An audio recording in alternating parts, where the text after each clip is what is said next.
तो शिव जी कहते हैं डरो मत, हिंदू धर्म कहता है डरो मत, और ये लोग 24 घंटा इस देश में डर फैलाने की कोशिश करते हैं। बहनों, ये नरेंद्र मोदी जी की सरकार नहीं है, ये अंबानी अदानी की सरकार है। आपके नफरत के बाजार में हम मोहब्बत की दुकान खोलेंगे। इस वक्त हम दिल्ली के लाल किले में मौजूद है और लाल किले में हम इसलिए मौजूद है क्योंकि राहुल गांधी की भारत जोड़ो यात्रा दिल्ली के लाल किले में पहुंच चुकी है और राहुल गांधी जनता को संबोधित कर रहे हैं। मेरे सहयोगी से अपील करूंगा एक बार स्टेज दिखाएं। स्टेज है जहां से राहुल गांधी जनता को संबोधित कर रहे हैं। मैं आपसे पूछना चाहता हूं, आप में से किसी का कभी जेब काटा गया है? आपका जेब काटा गया? आपका जेब काटा गया? तो जब जेब काटा जाता है, आपका काटा गया ना, तो जब कोई आपका जेब काटता है तो वो क्या करता है? सबसे पहले उसे क्या करना पड़ता है? नहीं नहीं नहीं, ब्लेड तो बाद में आता है, मगर पहले क्या करता है? पहले वो आपके ध्यान को इधर करता है, आपके ध्यान को लेकर उधर ले जाता है। भाई और बहनों, ये जो करा जा रहा है आपके ध्यान को हटाने के लिए किया जा रहा है, और ये 24 घंटा करते हैं और फिर आपकी जेब काटी जाती है। बढ़िया बढ़िया, क्योंकि सच्चाई है।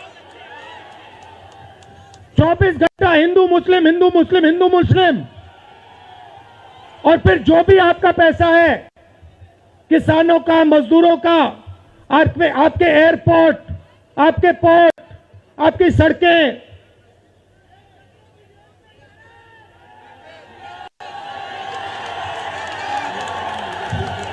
सीधा किसके जेब में? इनके मालिक के जेब में।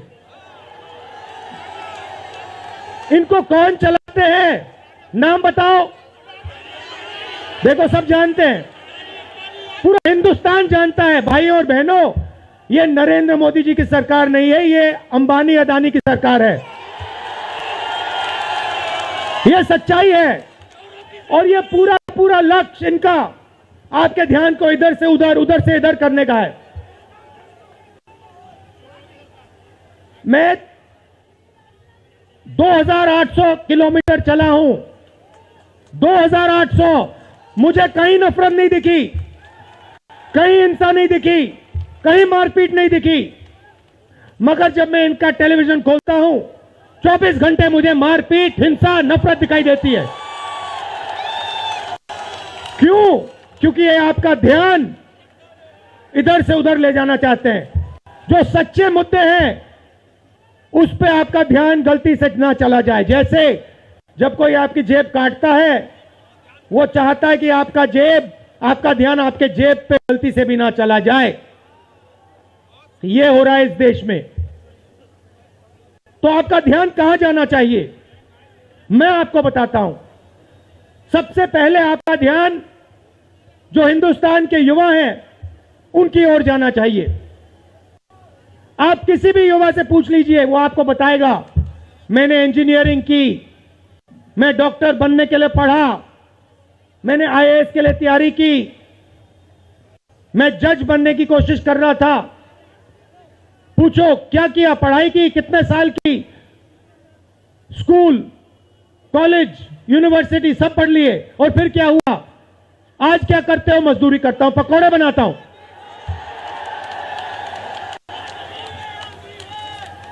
बेरोजगारी क्यों आई? मैं आपको बताता हूं। और जो हमारे छोटे व्यापारी हैं, जो स्मॉल और मीडियम बिजनेस चलाते हैं, आप अच्छी तरह सुनिए, क्योंकि आप इस देश के भविष्य हो। अगर इस देश को कोई रोजगार दे सकता है तो इस देश का किसान और ये जो छोटे व्यापारी हैं और स्मॉल और मीडियम बिजनेसेस चलाते हैं, ये लोग हैं। क्यों? क्योंकि ये लाखों हैं,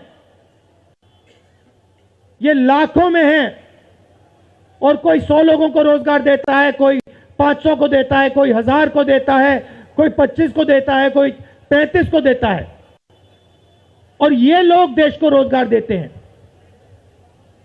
अब इनकी बात करते हैं। ये 24 घंटे लगे रहते हैं, बैंक के दरवाजे इनके लिए बंद होते हैं। हिंदुस्तान के 2-3 अरबपतियों को 1 लाख करोड़, 2 लाख करोड़, 3 लाख करोड़ ऐसे दिया जाता है। ये बैंक के सामने जाते हैं, इनको धकेल के निकाल दिया जाता है। राइट? अब क्या? ठीक है, बैंक का पैसा नहीं दिया तभी मान ली बात, तब भी मान ली बात। मगर फिर क्या किया? फिर प्रधानमंत्री ने नोटबंदी की और प्रधानमंत्री ने गलत जीएसटी लागू की। भाइयों और बहनों, ये पॉलिसी नहीं है, ये हथियार है। छोटे व्यापारियों को, स्मॉल और मीडियम बिजनेस वालों को और किसानों को मारने के हथियार हैं ये। और जब इन्होंने ये काम किया तो देश के जो युवा हैं उनको रोजगार नहीं मिल सकता, सवाल नहीं उठता, क्योंकि जो रोजगार देने वाले हैं उनकी रीढ़ की हड्डी आपने तोड़ दी। किसके लिए तोड़ी? किसके लिए तोड़ी? इनके जो मालिक हैं उनके लिए तोड़ी। गेम को समझो। अब देखिए, अब आगे चलते हैं। युवाओं की बात की, स्मॉल और मीडियम बिजनेस वालों की बात की, दुकानदारों की बात की। अब सड़कों पे मुझे हजारों किसान मिले हैं। एक सेकंड में पहचान लेता हूं, जैसे ही हाथ मिलाता हूं समझ आ जाता है ये मजदूर है या ये किसान है। हाथ से पता लग जाता है, छिले हुए हाथ होते हैं। अच्छा, एक और सवाल है जो मैं सोच रहा हूं।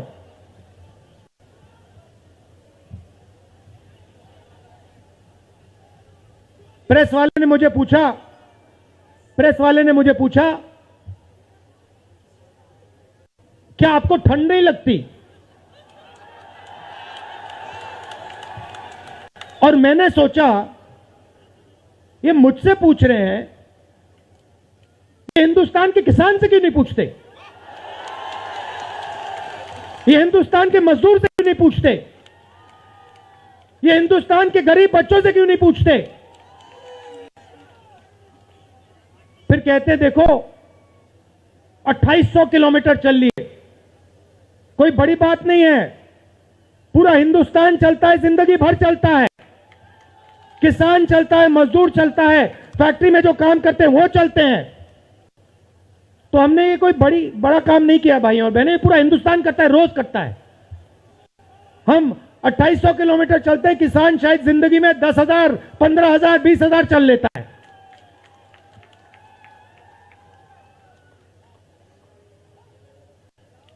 तो मैं चाहता हूं कि ध्यान सही जगह जाए। अब बीजेपी ने धर्म की बात उठाई है, हिंदू धर्म की बात करते हैं। मैं आपसे पूछना चाहता हूं, हिंदू धर्म में कहां लिखा है कि गरीबों को, कमजोर लोगों को कुचलना चाहिए? कहां लिखा है? कहां लिखा है कि कमजोर लोगों को मारना चाहिए? कहां लिखा, मुझे बताओ। मैंने तो कहीं नहीं पढ़ा। मैंने गीता पढ़ी है, उपनिषद पढ़े हैं, कहीं नहीं पढ़ा मैंने।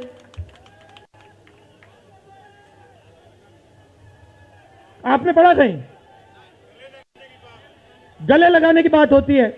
अच्छा ठीक है, देखिए अब ये लोग देश में डर फैला रहे हैं। नफरत नहीं दिखी मगर डर दिखा। किसके दिल में डर? किसान के दिल में, युवाओं के दिल में, छोटे दुकानदारों के दिल में, स्मॉल और मीडियम बिजनेस जो चलाते हैं उनके दिल में, माताओं बहनों के दिल में। मुझसे कहती है, राहुल जी बीजेपी की सरकार में हम तो सड़क पर, शाम को सड़क पर नहीं निकल सकते। तो डर फैला दिया है। सही सही। अच्छा, आपने शिव जी की फोटो देखी है? उसमें उनका हाथ ऐसे देखा आपने? इसको क्या कहते हैं? इसको क्या कहते हैं? इसको अभय मुद्रा कहते हैं। इसका मतलब क्या होता है? इसका मतलब होता है डरो मत। तो शिव जी कहते हैं डरो मत, हिंदू धर्म कहता है डरो मत, और ये लोग 24 घंटा इस देश में डर फैलाने की कोशिश करते हैं। अच्छा, एक और मजे की बात बताता हूं आपको। मैं सोच रहा था, आपने ये यात्रा देखी होगी, इसमें आपको हिंसा दिखी? कहीं नहीं दिखी? किसी ने किसी को मारा? किसी ने गाली दी? नहीं। आपने इसमें नफरत देखी? बिल्कुल नहीं। इसमें किसी ने यह पूछा भैया तुम्हारा धर्म क्या है? किसी ने कहा भाई तुम हिंदू हो, मुसलमान हो, सिख हो, ईसाई हो, क्या हो? नहीं। किसी ने यह पूछा तुम स्त्री हो या पुरुष हो? किसी ने यह पूछा तुम्हारी क्या जात है? बिल्कुल नहीं। कपड़े भी नहीं पूछे,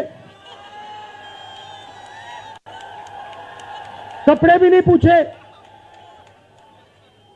अच्छा, इसमें आपने देखा होगा, पता नहीं आपने देखा या नहीं, इसमें कुत्ते भी आए। कुत्ते भी आए इसमें, कुत्ते आए। और आपने एक, अगर आप टीवी देख रहे होते, आपने एक चीज देखी होगी, कुत्ते को किसी ने नहीं मारा, किसी ने नहीं मारा।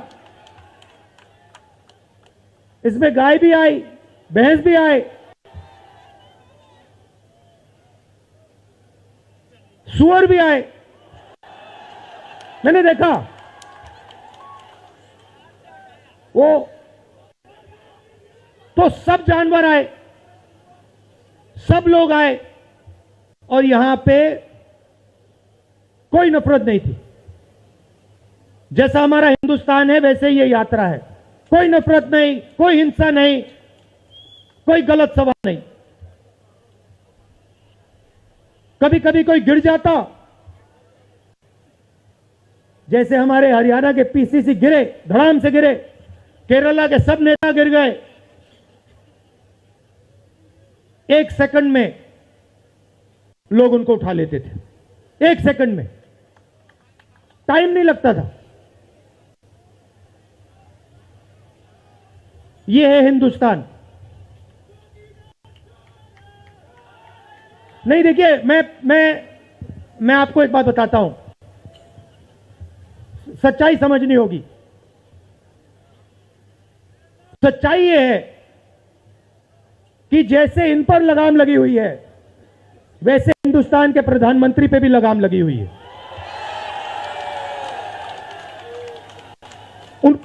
उनकी गलती नहीं है, वो संभाल नहीं पा रहे हैं, कंट्रोल नहीं कर पा रहे हैं, उनको कंट्रोल कर दिया है।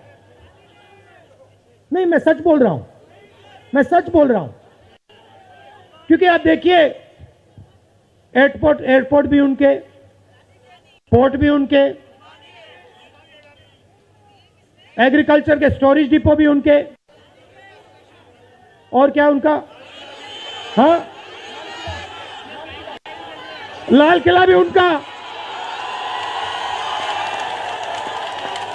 लाल किला भी उनका, सारे के सारे पब्लिक सेक्टर की कंपनियां उनकी, और क्या उनका, रेलवेज उनकी।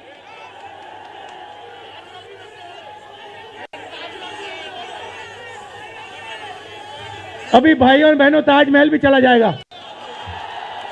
तो सब कुछ उनका। तो ये देश की सच्चाई है। हाईवे भी उनके, सेलफोन भी उनके,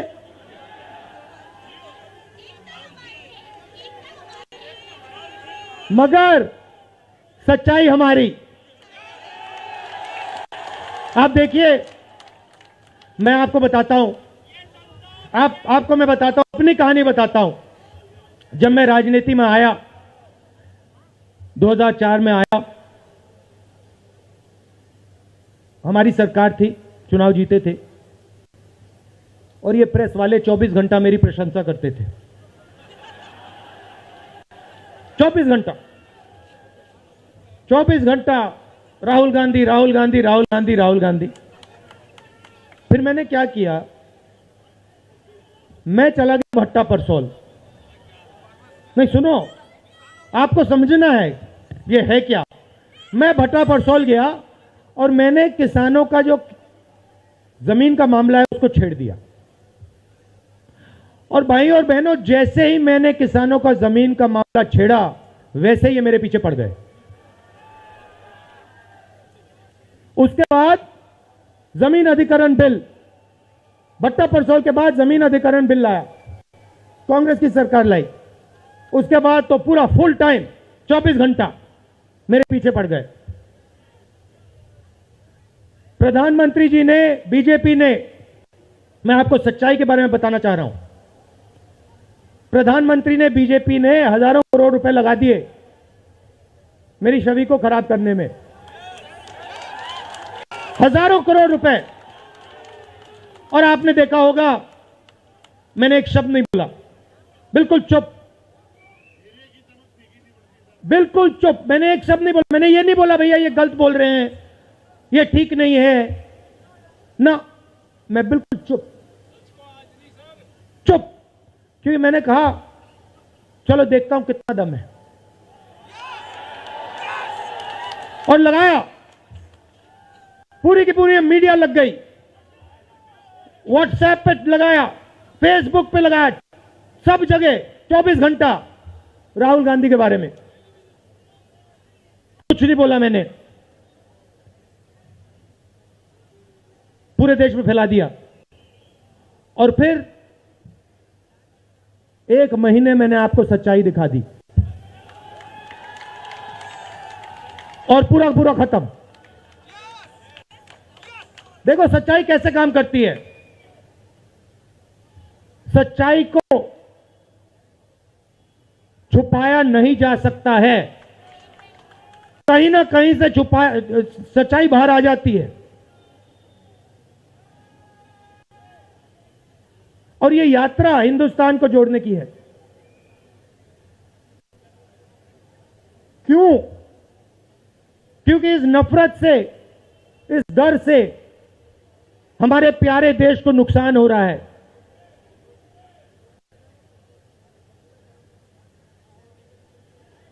यह सच्चाई है, और इसीलिए हमने ये यात्रा कन्याकुमारी से लेकर कश्मीर तक शुरू की है। और ये जो हमारा तिरंगा है, इसको हम श्रीनगर में जाके वहां पे लहराएंगे। और आप में से हजारों लोग हमारे साथ चलोगे, हजारों लोग चलोगे।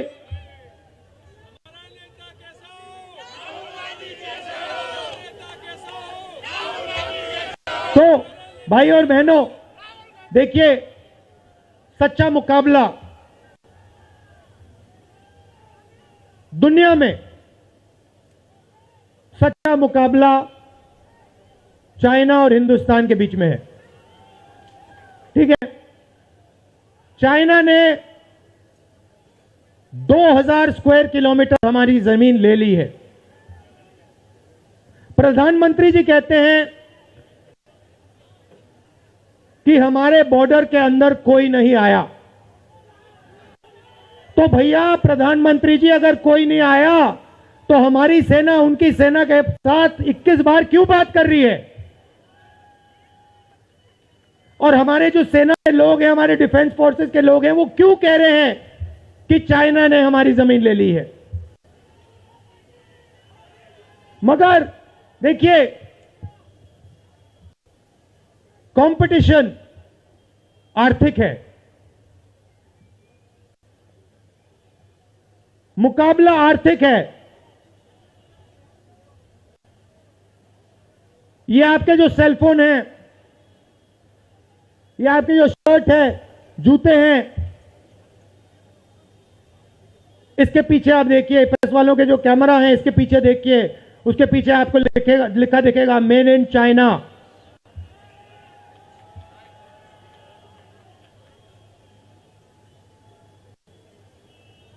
हमें शर्ट के पीछे, सेलफोन के पीछे, जूतों के नीचे मेड इन इंडिया लिखना है। और एक ऐसा दिन आना चाहिए जब शंघाई में कोई युवा नए जूते खरीदे, उसके नीचे देखे made in new Delhi India. ये हिंदुस्तान चाहिए, इसी से हमारे युवाओं को रोजगार मिलेगा। तो ये करना ही पड़ेगा, चॉइस नहीं है। और ये हम करके दिखा देंगे। ये देश कर सकता है, करके दिखा सकता है। आप सबने इतना प्यार दिया,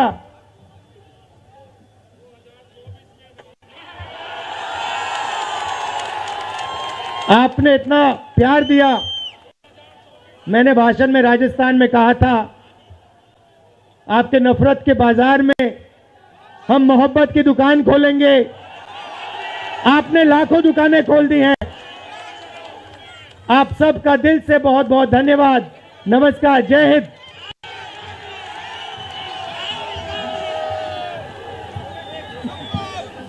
धन्यवाद।